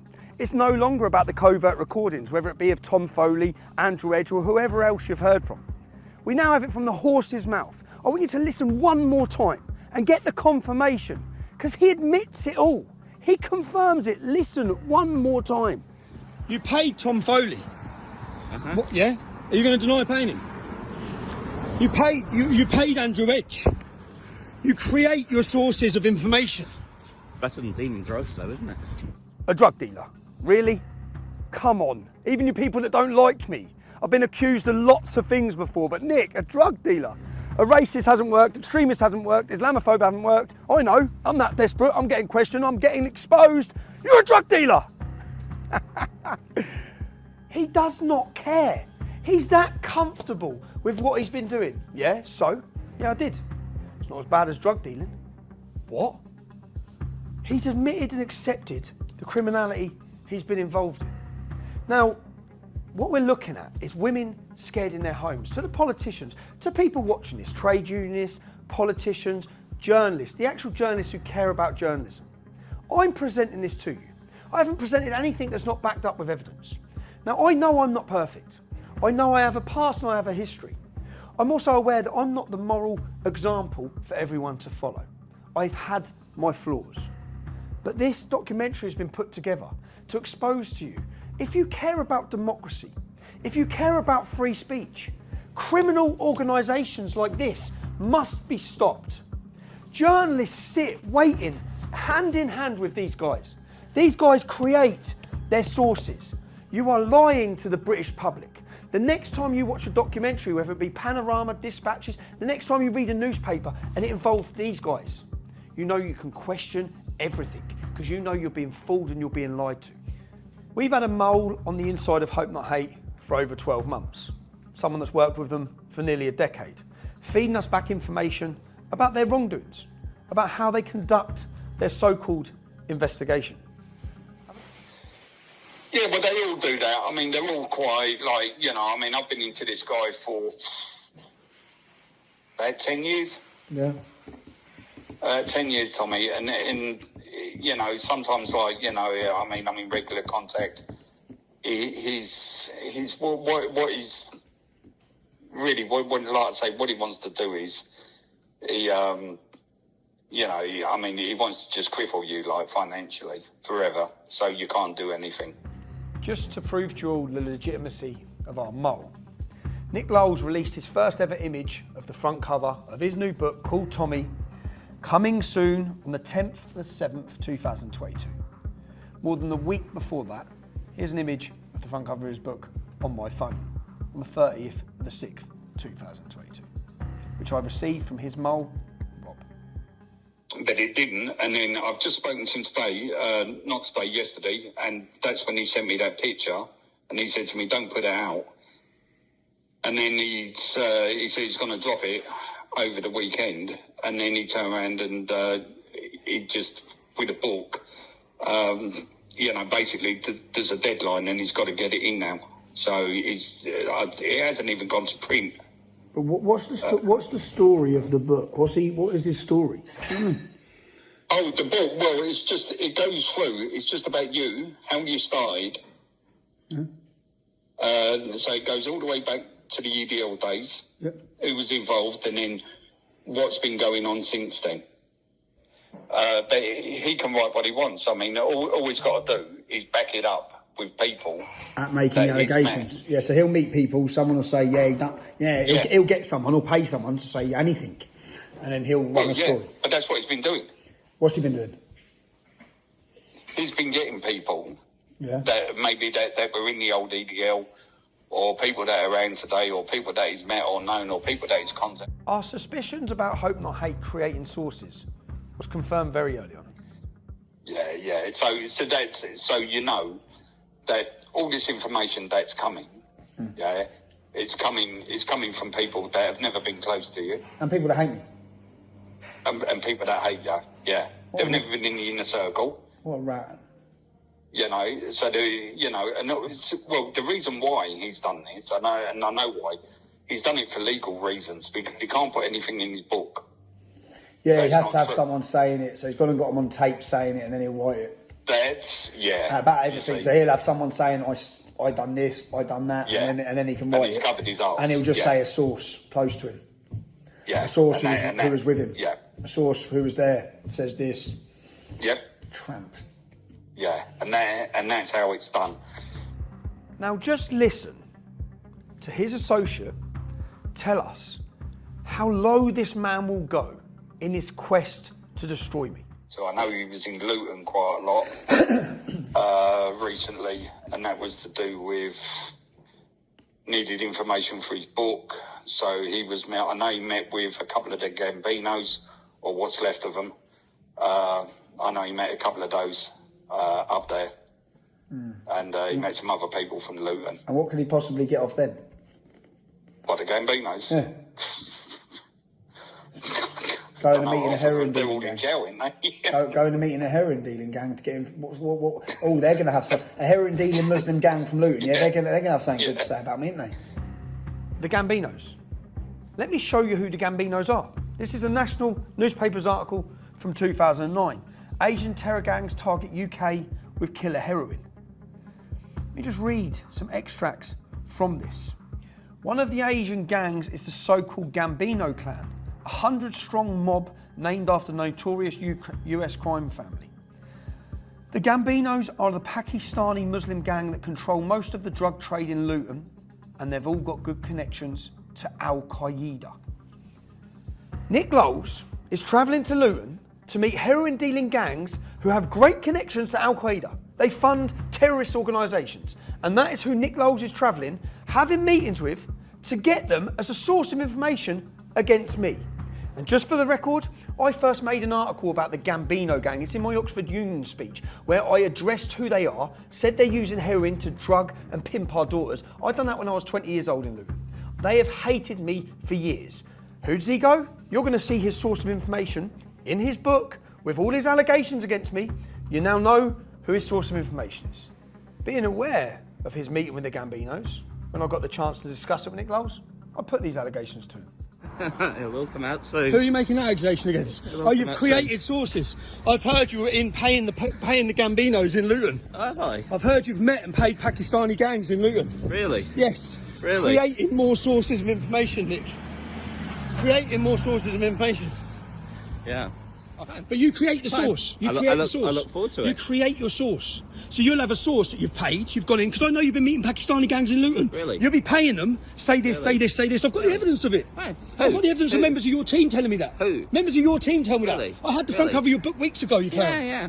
You clown. Right? I had the front cover of your book. I had the fact you were meeting Gambinos. I've got the screenshots and messages of it. Gambinos are a heroin dealing gang in Luton. And you know all about them. And you've gone and approached them. And you know You've gone and paid them. You know. I grew up in Luton. I've challenged them for years. Yeah. My 2004 leaflet names them. Yeah. It names Yeah. them as heroin dealer. Yeah. And you've gone and met them and paid them to say things about me. So, You're a scumbag. have you ever sold cocaine? No, I haven't. No. Really? No. Okay. I haven't. You're a scumbag. See, look. So now we know. So you've got people you're paying to make these allegations so you can run with the headlines. Yeah. After confronting Nick Lowles about him meeting the Gambinos, he's aware someone's talking to us within his team. He then contacts our mole. You might not be talking to TR, but you are talking to Hell. Hell's my PA. Strange that something I only told you was brought up by Lennon today. He's aware, yeah? He's figured out who our mole is. Listen to this. This is Hope Not Hate Dude. Hello mate, how are you? Not bad, Rob, you?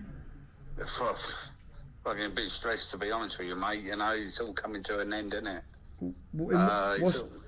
It's all coming to a head now, isn't it? So eventually he's gonna know, you know, what I've been up to. So as we've seen, in order to destroy me and target me, our mole makes it very clear what Nick Lowles' ambition is.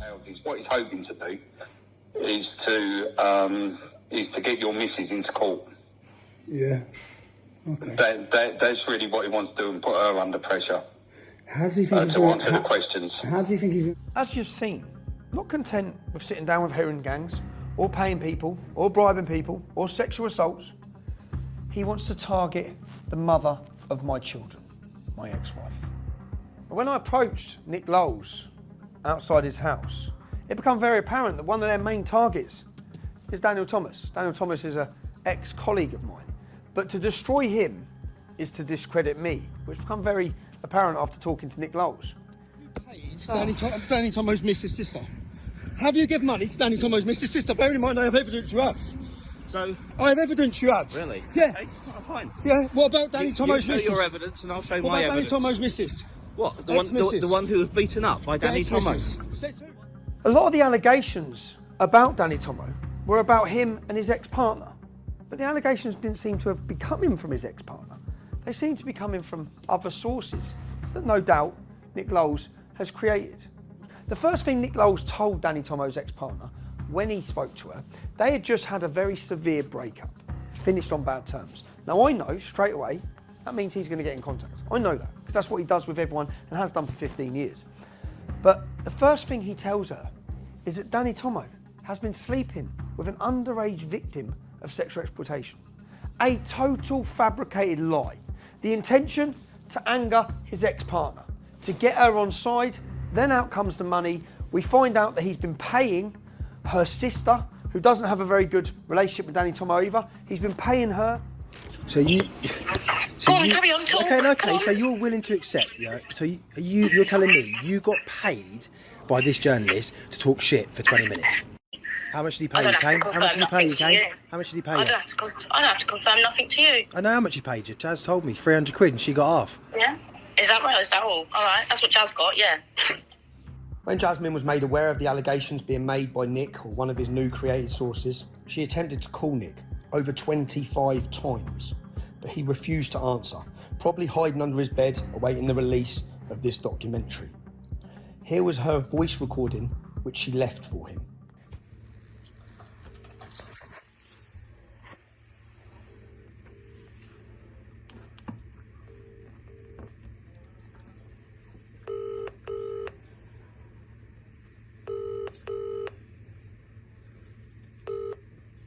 This is the Vodafone voicemail service for...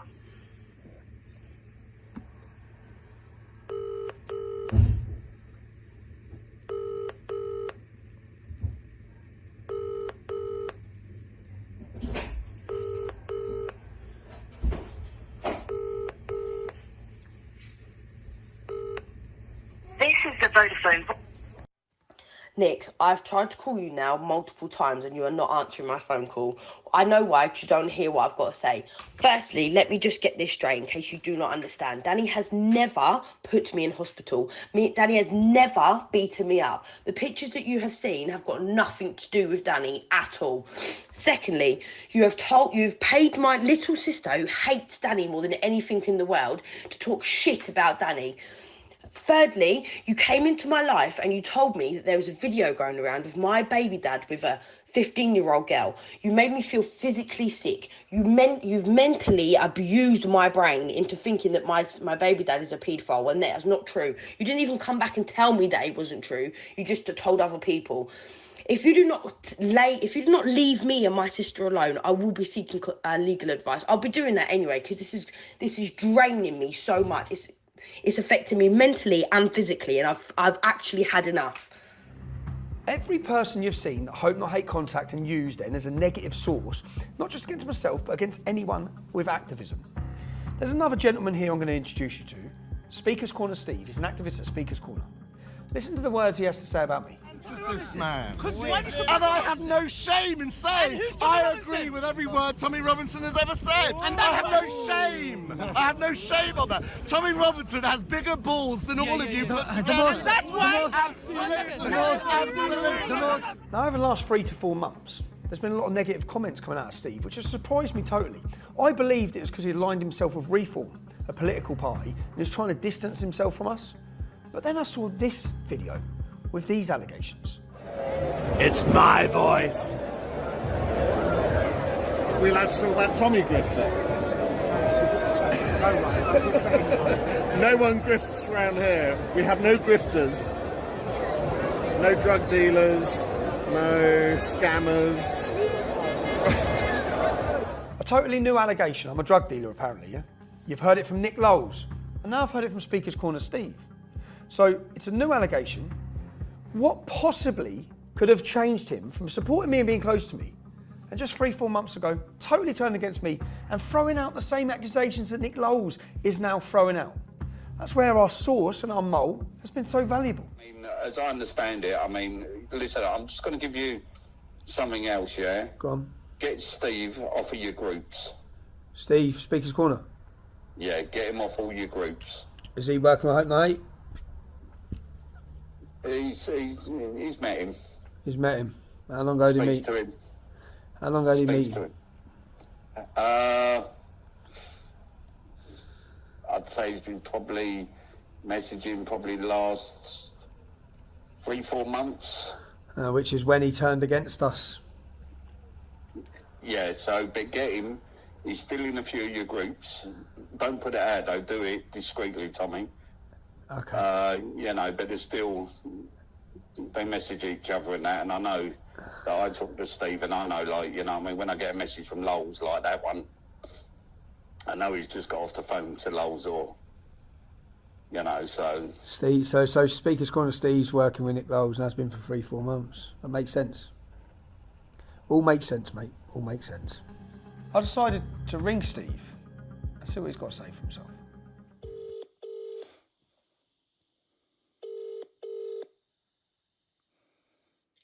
Hello. Hi, Steve. It's Tommy Robinson. Hello there. Steve, I have evidence that you've been in regular contact with Nick Lowles from Hope Not Hate. Do you? How would you have that? I have it, mate. So, when was the first time you started getting in contact with him, Steve? Why? Why? Why? Just want to see what your relationship is with him and how long it's been going on. Why is that? Well, because you've totally gone on an attack and totally changed, and it seems to be, from the timing I've been given, since you've become a regular contact with Nick Lowles.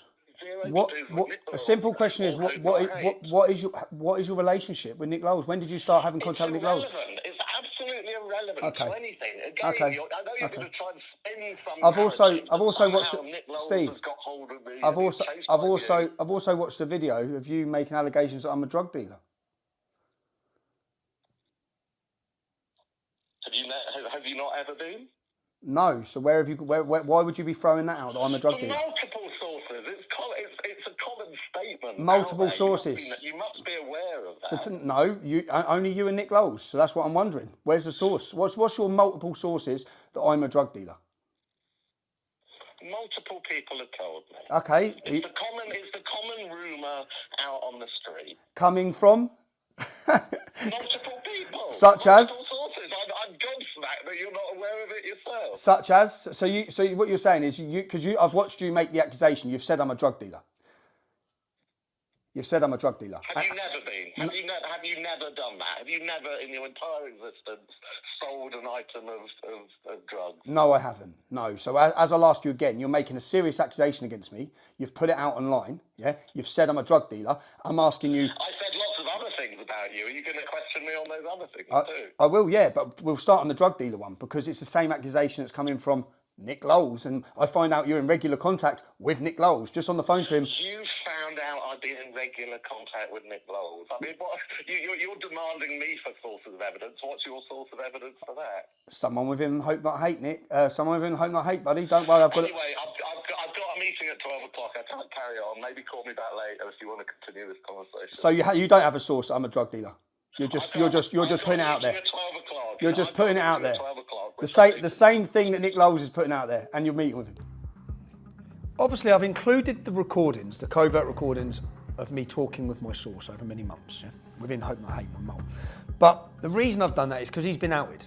They know he's been in cooperation with me. Yeah? This is the last message Nick Lowles sent to him just yesterday, once Nick Lowles knows he's been outed. And he began crying. Don't you fucking dare tell me to step back and not make it personal. It is fucking personal. And I'm going after Tommy and everyone who stands with him. And then he says he's lost the plot. He sounds like an emotional wreck. So Nick's been outed. He knows what's coming. And these are more threats, because what does this mean? This means he's going to work with the British state, he's going to work with the establishment, probably work with the police. They're going to attempt to destroy us even further than they already have, with their lies, manipulation, their criminal behaviour. Now let's just look again and ask ourselves a question. There's a list of people who have been close to myself, close to other activists at different times, very close, and then full 360 turned, gone on the attack. What have Caelan Robertson, Jim Dawson, Jada Franson, Andrew Edge, Tom Foley, Steve from Speaker's Corner, what has every one of these people got in common? Hope, not hate. But more worryingly, who else are they targeting? Who else is working with them? You'll see, because you'll see the people coming out against us or slandering us. Now, a particularly nasty speciality of Hope Not Hate is the targeting of women, and vulnerable women at that. Listen to another last recording from our mole within Hope Not Hate. That's why most people, people fall out of me, and then then he recruits them and they tell him what he wants to hear. Yeah, the same thing what happened with Lucy Brown. I mean, what happened with Lucy Brown, as soon as all that shit happened with Lucy Brown, is that they approached her because they knew she was vulnerable. Hope Not Hate did, yeah. Okay. Yeah, and because she was like she is. At that time, Lucy was vulnerable, which is when they strike. I'm not making the allegations Lucy's done anything wrong. Hope Not Hate have tried to coerce her at a vulnerable time in her life, just as they have Danny Tomo's ex-missus as well. They had a relationship breakdown, a severe breakup, and in-step Hope Not Hate. They also targeted Danny Tomo's ex-missus' sister. All three of these women at that time were vulnerable. But let's look at the other women that they've targeted in their home. Whether it be the female whose property they put up with, who lives with her 12-year-old daughter, who was terrified in her home after the targeting, or it be Sharon Claff, an old grandmother who was violently beaten and attacked because of their lies, or Ashley and her children now scared in their home, having to fortify it. Even the mother of my children, my ex-wife, who they've targeted her property, purposely doing it time and time again, or even my mother and father, who are old age pensioners who should be able to enjoy peace in their home. Their target every time is to target vulnerable people and families. As we end this documentary, Hope Not Hate are currently under criminal investigation by 3 separate police forces, including Greater Manchester Police. To the publishers of Nick Lowles' book that he's bringing out, and to the documentaries that are currently working with him, how many sources do you think he's used in these publications where the media are waiting to run the stories that he's blackmailed, sexually assaulted, given drugs to, paid £20,000? How many of them have been intimidated, paid or coerced? Question everything. To Hope Not Hate. This isn't the end. Our expose will continue.